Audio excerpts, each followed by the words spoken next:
Salam alaikum, bonjour à tous.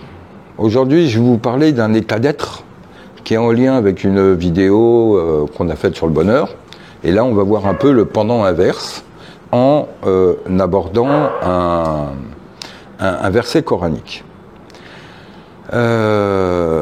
L'insatisfaction, c'est du kufr. C'est vraiment de la mécréance, c'est de la rébellion contre Dieu. C'est de dire je ne suis pas satisfait des conditions dans lesquelles tu me mets. Or, ces conditions-là, c'est à nous de les créer. Or, on va se rappeler les conditions du prophète, sallallahu alayhi wa sallam, quand il est dans une phase de sa vie où il est mis au banc, ils vont avoir des années très difficiles, où il y a un blocus, ils arrivent à peine à manger, etc. Et puis va être révélée la sourate Taha, qui, ba'da bismillah ar-Rahman ar-Rahim, la sourate nous dit Taha, ma anzalna alayka al-Qur'an litashqa. Nous ne t'avons pas révélé le Coran afin que tu sois malheureux. Donc, par conséquence logique, pourquoi nous te l'avons révélé? Pour que tu sois heureux. Le Coran est notre source de bonheur. On doit être heureux. Or, une des principales raisons qui fait que les gens ne sont pas heureux, c'est l'insatisfaction. Vous lui donneriez la terre, que sa première préoccupation, c'est comment je vais avoir la lune. Il y a toujours l'ego qui est là, et qui veut, et qui veut, et qui veut. Or, il y a encore une fois un autre verset qui dit « Fasayakfikahumullah wa huwa as-sami'ul alim ». Et dans le commentaire, Ibn Arabi dit « Man la yastakfi bi rahmatillah, fasayakfikahumul nar ». Donc, fasayakfikahumullah. Allah leur suffira, Allah est suffisant.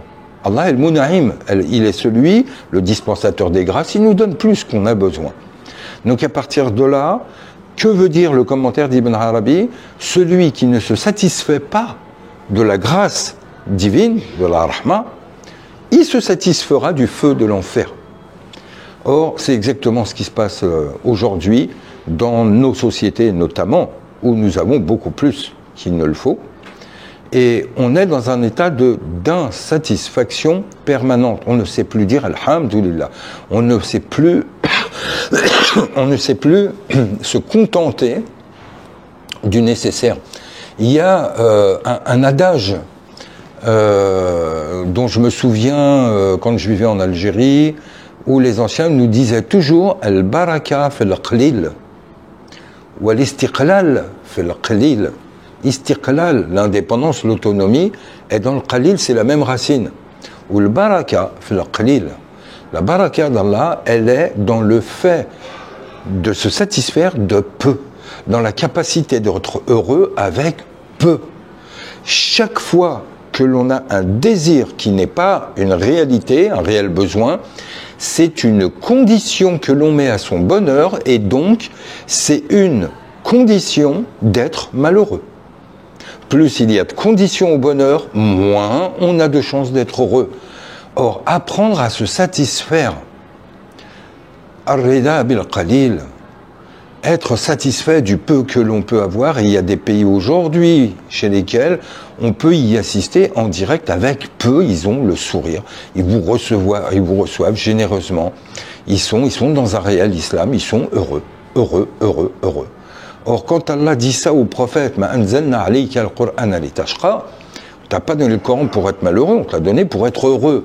Il lui dit ça dans une période de disette, de famine. Donc en soi, c'est que même dans la difficulté, apprends à être heureux. Soyez heureux, soyez en paix. À très bientôt, Inch'Allah.